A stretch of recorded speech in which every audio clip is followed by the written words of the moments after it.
2, 1. Welcome back to episode 6, episode 7, part 2. My computer exploded on the first one. But ATtalks are still doing the athletic training student guide. We're talking about professional hosting, medical timeout. Part 1 is professionalism. Part 2 is going to be the medical timeout and the hosting. So I'm just going to start with hosting. When I'm on the road, I expect the home AT to do everything that I would do, which is to come introduce themselves, tell me where their emergency equipment is, and what the plan is if something happens. You know, when you're talking about hosting, Tom, I mean, we shouldn't even have to talk about professionalism or being an AT in general. Like that should just be home decency, right? When people come over to your house, you know, there should be a level of hospitality that should bleed into our profession, right? And making sure that when people come over, you know, they're blessed in various ways, servicing them, making sure their needs are met, and provide them a great experience when they come to your house. That should bleed into our profession, right? I shouldn't have to have a athletic trainer one-on-one class about how to host, right? So, you know, I really think it's important that as we're raising up our students, you know, as preceptors or high school, you know, that we're teaching them, you know, what it means to provide great hospitality. So I agree with you, Tom. I mean, when people come, I love hosting. I love providing the ATs a great experience. I love making sure that they are blessed. I love making sure that they are comforted and knowing what our protocols are, knowing how we can help them in emergency situations, and just building relationships and connecting and wanting to, you know, stay in connection as we continue to move forward and maybe play each other again in some way, sometime down the line in whatever season we're in. Again, it goes back to what Rob was saying earlier. It's about treating people the way you want to be treated. You know, it's along with where's the emergency equipment, how are we getting a hold of 911, how are we getting EMS here, how we get now, all that kind of stuff. I put a couple of Gatorades, Cokes, Diet Cokes in the injury ice, along with a baggie full of little candies to get through the night. You know, all those little nuances are just makes the night a little better when you sit and chat, not only about the emergency medical stuff, but like I think Andrea said something earlier about, you know, the young professionals are burning out. How are they relieving their stress? Well, that 15 minutes before the game time is a good time to relieve some stress and communicate. And how do you do this? And how do you deal with that, coach? And how do you deal with this? You know, those 15 minutes are extremely important for a young professional for more than just the emergency stuff. And I think Tony mentioned a good point there just a minute ago about you're going to see some of these people again. You're going to see some of these athletic trainers again, you know, because they're probably the ones in your conference or the ones that your school has a contract for playing with for year after year after year. And if you set a good example, if you set a good standard of this is, you know, when you come to my school, this is how I'm going to treat you, they're going to want to come back to your school. And then when your athletes are at their venue and maybe for some reason, unfortunately, you're not able to travel there, you've got other things going on at home, and say one of your athletes gets hurt at their college, their school or whatever, that athletic trainer, that host athletic trainer is a lot more likely to communicate all of the vital information that you're going to need to treat that athlete. You know, if you host somebody and you kind of rub them the wrong way, and then later on your athletes go back to their venue for another away game, you know, you might not get any information on potential injuries, and that could slow treatment. But if you're if the other athletic trainer remembers, well, hey, that athletic trainer from Atia was really kind of helpful and they were really nice. So, you know, I'm going to make sure they know the whole story on this injury so that they can treat this athlete, you know, properly when they get back. That just kind of perpetuate, you know, you set that good standard from the start and you get a lot of good returns in the future. So first off, Paul, you said something that I'm going to start doing now, actually. You know, I do give, you know, we get great hospitality, right? But dude, throwing a Coke or a Sprite in the box, I mean, that's a big deal. Now, we used to do that when I was an undergrad. We actually did that, right? Here's the catch on my side, though. A lot of the athletic trainers from the other institutions, they know me and my staff, and they know how well we try to take care of the student athletes so they don't travel, right? Yeah. And that's the thing. It's kind of like a catch-22.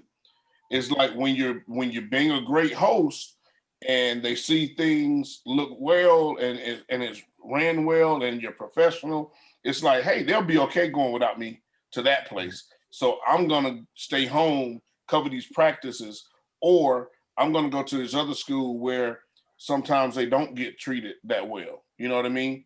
And it is what it is, you know, but that is something that we were taught in my program.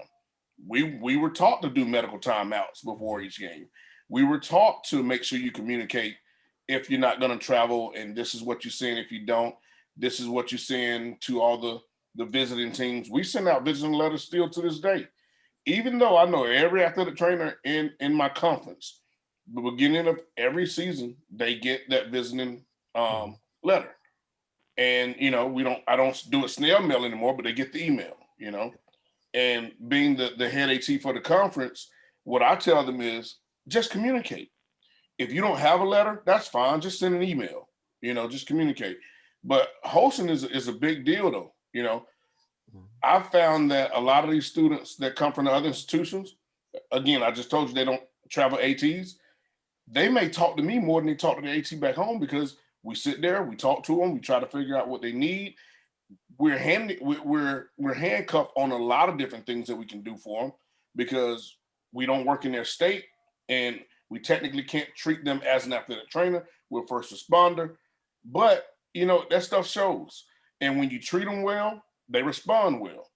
You know, it's sad. Sometimes they'll tell you that, you know, I like coming to your guys' place because y'all do a good job, and now, you know, we don't really like our people to travel with us anyways, and that's sad. Yeah. That's sad. You never want to hear that. And as much as, you know, it hurts me to hear them say that, I'm like, you know, sit down and talk with them and talk to your AD and try to figure out what you guys can do to get someone to travel with y'all, you know, because it's needed. And again, that's part of, in my eyes, that's part of being professional. You know, I try to travel with everyone we can. If we can't, you know, me and Tony, we talk about care versus coverage all the time. And right now with 3 people, I'm trying to be creative, and it's such a layer of coverage right now that I feel like I'm lacking some professionalism because I can't offer the care like I have in the past. You know, I know I got a little bit off tangent, but my point is, you know, it's a big deal and it goes a long way. And appreciate that, Paul. I'm going to start doing that for when someone does travel with that team. That's a huge deal. And getting back to the timeout, I actually hold 3 timeouts. I do a timeout to start the night with my athletic director, the game manager. Football, we have our SRO there, and our SRO calls for 911 because if a police officer calls for an ambulance, it gets there quicker than if I'm on 911. So our SRO calls for 911. So I do my hand signal. I have hand signals. So if I need my doctor, I tap my head because the doctor's ahead of the program. If I need AMS, I tap my shoulders. And if I need the AED, I tap my heart. Okay.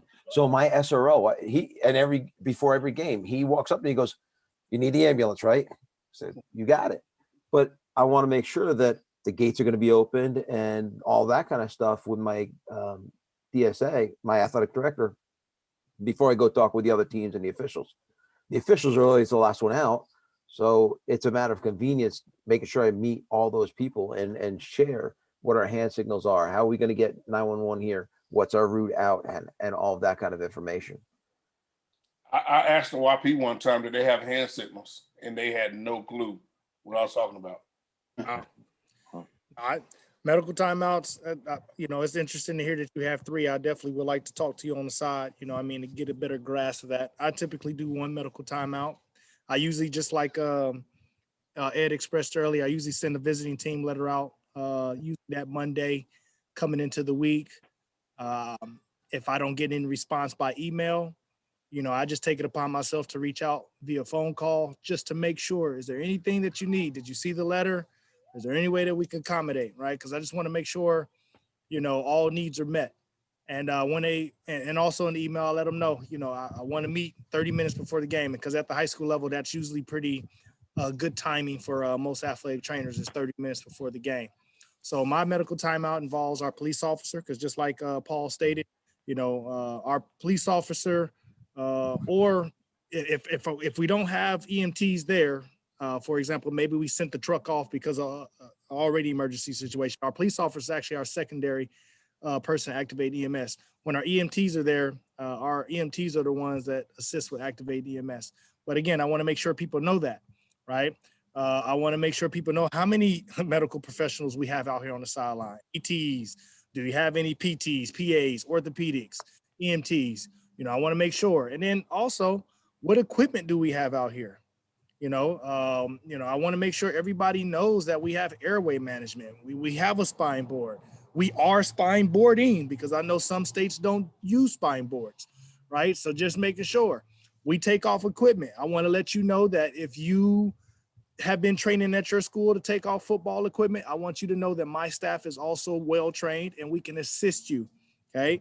You let me know if you want to move forward with our protocol, but if it's your athlete, I will be there to assist with the evaluation, and I'll let you determine how you want to treat. If you say, hey, Tony, I would like to move forward with your protocol, and then we're going to help, take care of your athlete. But I want, the visiting teams to know that we're here to be able to provide the best care possible, not just for my student athletes, but for them.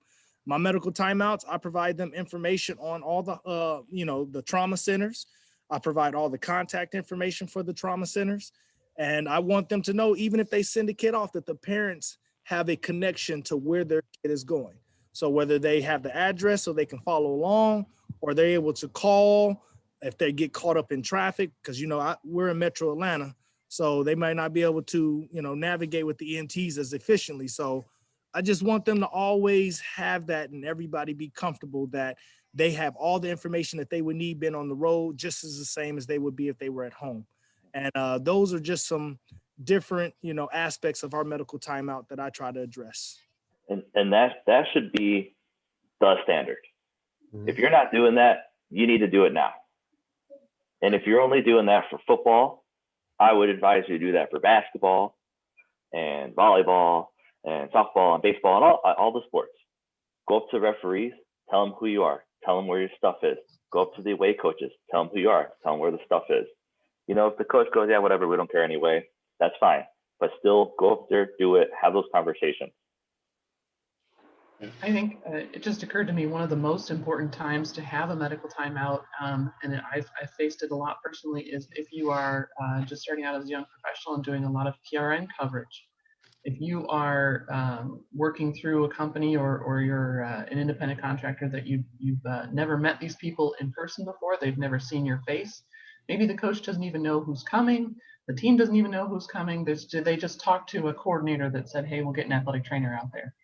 That has got to be one of the first things you do when you show up. You scan the venue if you're not familiar with it, and then you go and talk to people. You make sure people know that you are there, because if something happens, they're going to start looking around for, well, do we have an athletic trainer? I don't know who they are. I don't know what they look like.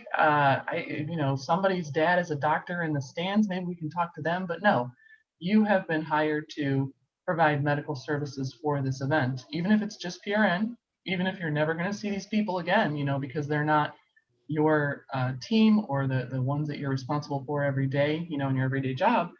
It's just as important to have that timeout, that everybody in a position of authority knows who you are, where you are, what supplies you have. If something happens and they're expecting a spine board and you just walked up with your med kit, they've got to know ahead of time what you have, what you might not have, and most importantly, that you are the medical provider for that. So there's no other confusion. So I want to apologize because I'm going to go back about 10 minutes to something Rob said about schools that travel without their athletic trainer and the communication from the traveling institution. In the rare occurrences where I haven't traveled, I always will communicate with the other school's athletic trainer, but I also try and communicate with my athletes, because with schools coming to us, and we've had some of our teams take advantage of the whole school.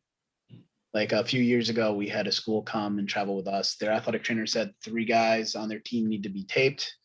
And my coworker taped 22 ankles. And every kid made it sound like, yeah, they tape my ankles every day. And my coworker's just like, whatever, your supplies. And so after the game, she was frustrated, sent them an email, and that school's athletic trainer was not happy at all and apologized. And it's like, it's not your fault. So whenever I send my communications, I said, hey, this is all I do. I said, for some reason, and I will say, my women's basketball team, traditionally, they love taking over athletic training rooms in terms of heating, and when I'm there, they don't do that. So I say, hey, look, my team is known to do this.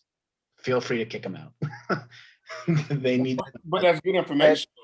That's really good information if it's not something they do at home and they don't need it, right? So, and we've dealt with that as well. Just like you said, there's been schools that they'll send a list over and they say they need 3 people taken care of, and then they get there and it's 13. Well, what I've done since that, I've said, well, I need a list and I need their names. And when they get there, give me your name. I read the list. I see what you need and I check it off. And as bad as this is, and I hate doing it, but we got to protect our own people, right? If they're not on the list, we don't touch them.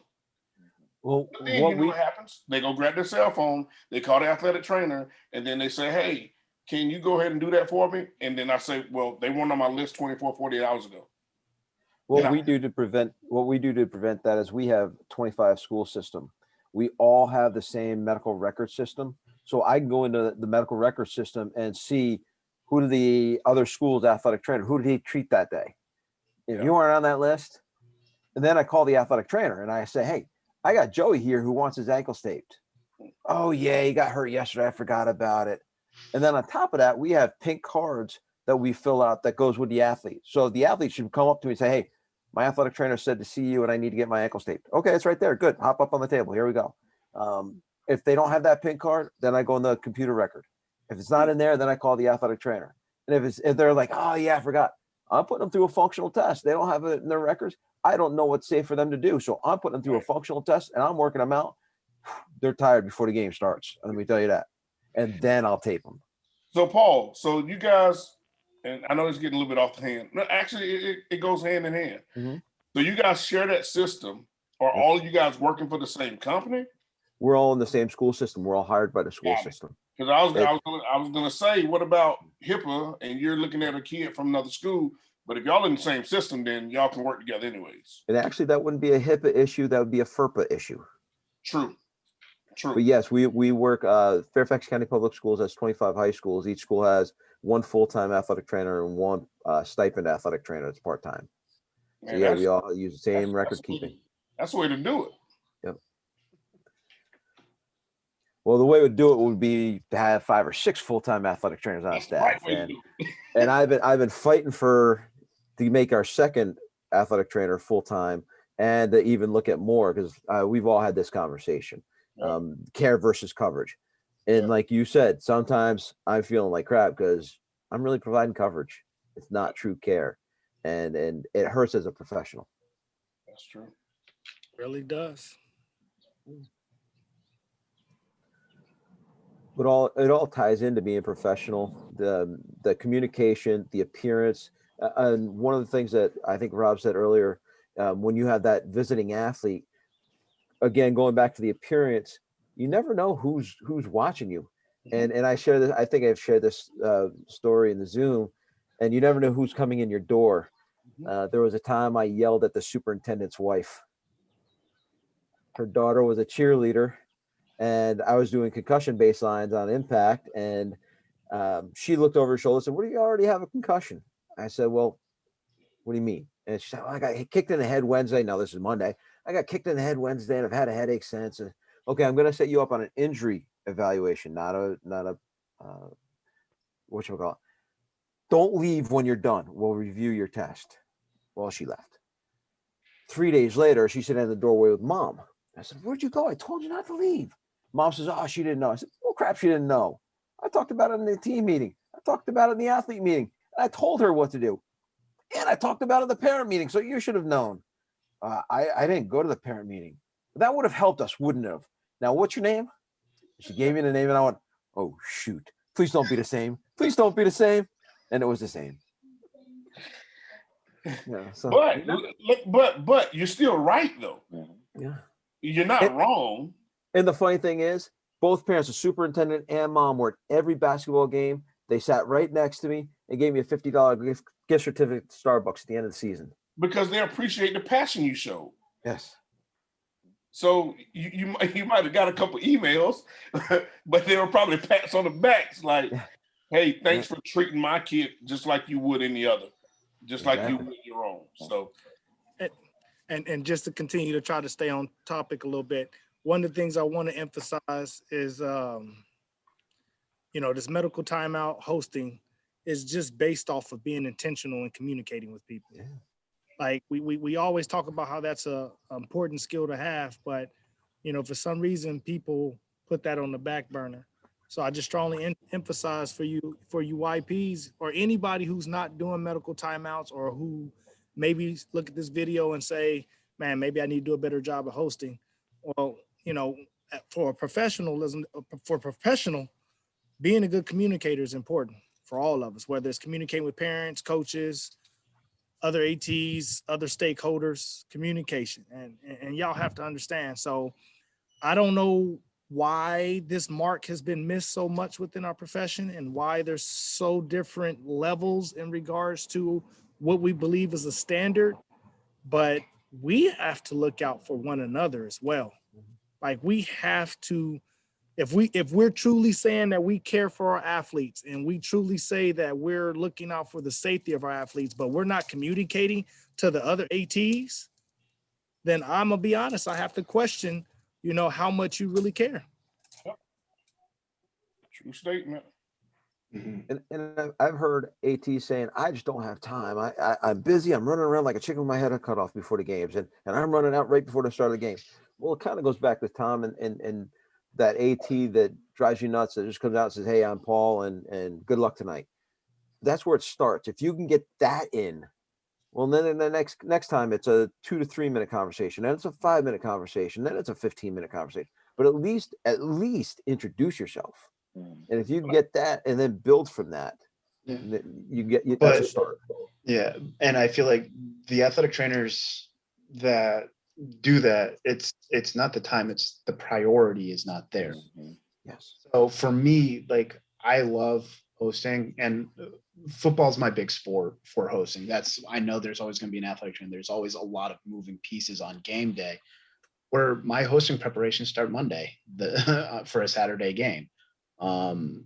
Football's the only sport where if it's a 1 o'clock game, I'm in at 6:30, 7 in the morning, setting stuff up.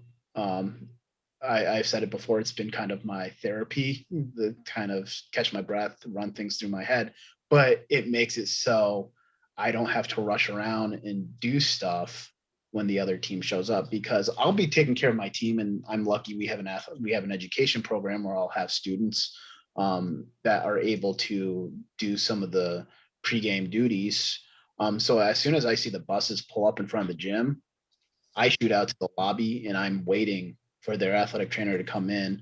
We're also really lucky we have 2 facilities, so we give them 1 athletic training room, and I will help bring their stuff in, show them where everything is. And at that point, I'm communicating with their coaches as well, because they'll always ask like, hey, where's so-and-so? I said, well, our athletic training room is this way. And some of the coaches have been there for a while and played against us, so they know exactly where everything is already. And so for the new teams, I will walk with a coach as well. If an athlete of theirs looks lost, I will say, are you looking for so-and-so? Yes. Okay, follow me. I'll bring you to them. And then that person tells their teammates, and I don't know, that interaction with other people. Like I love my athletes, but interacting with other schools is it's fun, just because it's like, I don't know these people, and who knows, maybe they'll say, I think I'm pretty cool. Not that I'm looking for their approval or trying to be cool, but I want them to have a good memory from when they came to play us. Hopefully not because they beat us, but Well, this actually this kind of goes into more of the professionalism, but you're creating a network. And you don't know which one of those athletic trainers are coming to visit you, maybe your next mentor or your next mentee. And I don't know if you're planning on your career being there at Castleton, and young professionals, if you're at that high school out by yourself and you get tired of it, well, those people know where the other jobs are. And when you go to say, hey, I heard that school next to you is open. You know anybody there? Oh yeah, I know the AD there. He used to be here with us. Well, you did a good job hosting and they like that. That's a good word of mouth going to that AD. You did a crap job and you were nowhere, and they had a kid to get hurt and they had to call 911 and the scene went bad. You ain't getting that other job. So all that network kind of goes hand in hand with those medical timeouts and that professionalism and your appearance and that communication skills. They all go together. Plus, not only one second, Rob. Sorry. Not only are you setting that tone and the standard and making that network, but now that's value. You're adding so much value, because my region, we play a lot of schools that don't have an athletic trainer. So when those coaches and those athletes see that, and they see what you're doing for them and the care that's available and what an athletic trainer can do, they go, hey, maybe we should get one of those. We need an athletic trainer. Right. So you're adding value. And then, Ed, I also want to say, you talked about priority in the person that says they're too busy. And it's also time management, because everything you spoke of what you did was you managing your time. You said you start on Monday, right? And speaking from a person that wear a lot of hats and time management is essential, I still take care of those things I need to take care of, because one, they're very important to me. Two, they all are my priorities. But three, I manage my time so I can get it taken care of. And yeah, sometimes you have to start 4 days in advance if you want to get it done right. You send that letter, you follow up the email that they're going to send back to you if you need to. You let your coaching staff or whoever you need to let know about times for treatments and set up times and everything you got to do. Your Saturday starts on Monday. But if you didn't know you had to do that, and then Saturday comes and you're scrambling, right? Like, it's going to be a pile of crap. Yeah. And that's the thing. It's sometimes I think they do in their mind feel like it's very important and it's their priority, but they plan to fail, or they fail to plan. And we know how that goes. You plan to fail. But if they don't plan it accurately, then yeah, it's going to turn into crap. And then they're going to look like crap. And that's why they're still making the Gatorade before the game starts. So that's why they can't come speak to you. That's why because you're in your athletic training spot wherever they gave you. You're over there taping and getting your guys ready. That's the time they're supposed to come talk to you and let you know, here's this, here's that. But they can't do that. They're still setting the bench up because they didn't do it before, because they didn't want to show up a few hours before. So the time management ties into that as well. And then we go back to what Tony said earlier. It's professionalism. It's what you have to do to get the things you need to take care of taken care of. That's being a professional. Yeah. And what I found interesting, when I first was certified working football on my own, if I wasn't greeted by the athletic trainer, I felt slighted, and was very closed-minded, not realizing the circumstances, because my first year at Castleton, we played in 5 straight homecoming games. Well, homecoming weekends, terrible. So like, now I'm to the point where I know every school, I know exactly where to go on my own. I can drive there by myself. I can unload, I can set up.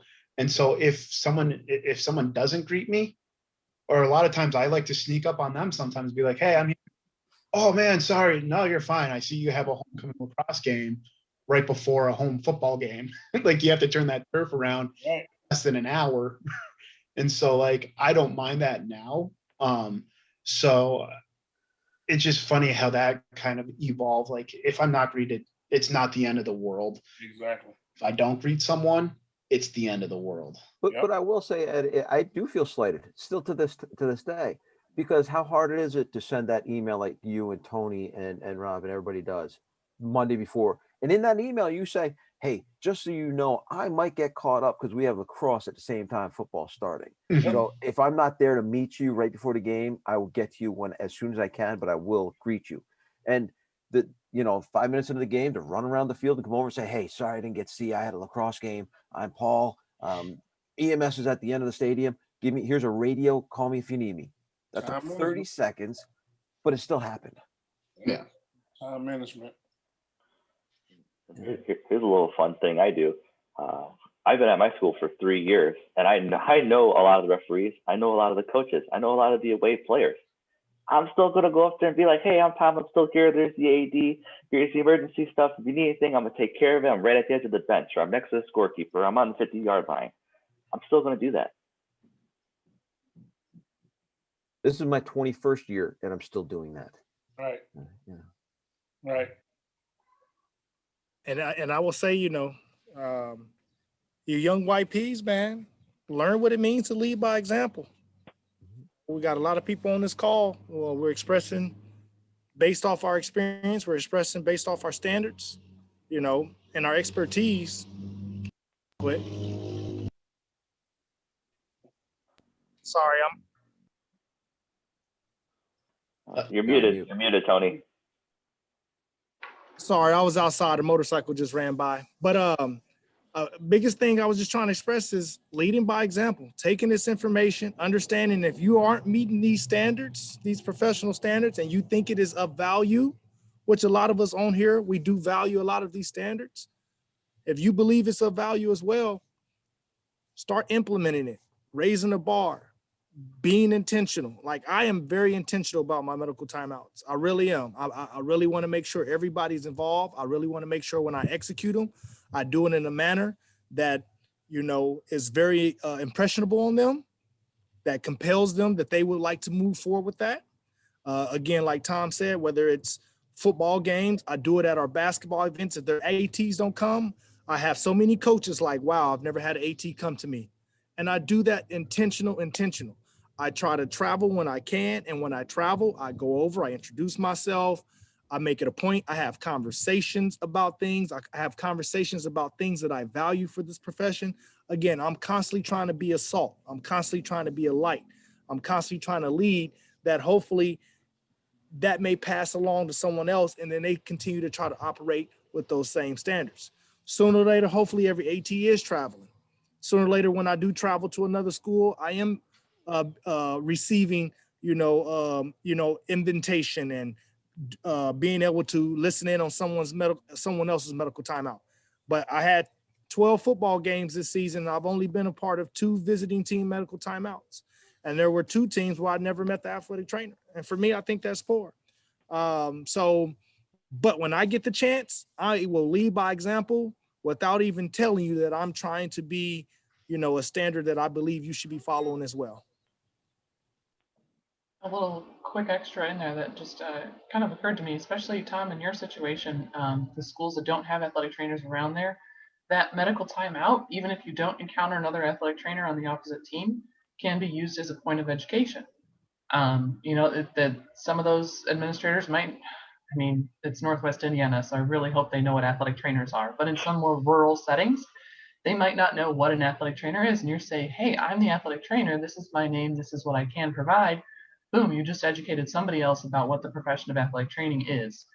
And just kind of spread that knowledge so that you don't have to come back and say, I'm an athletic trainer, I'm a medical professional, I'm not a personal trainer or strength coach or whatever other, misnomers that people say about us. You're just streamlining the medical response.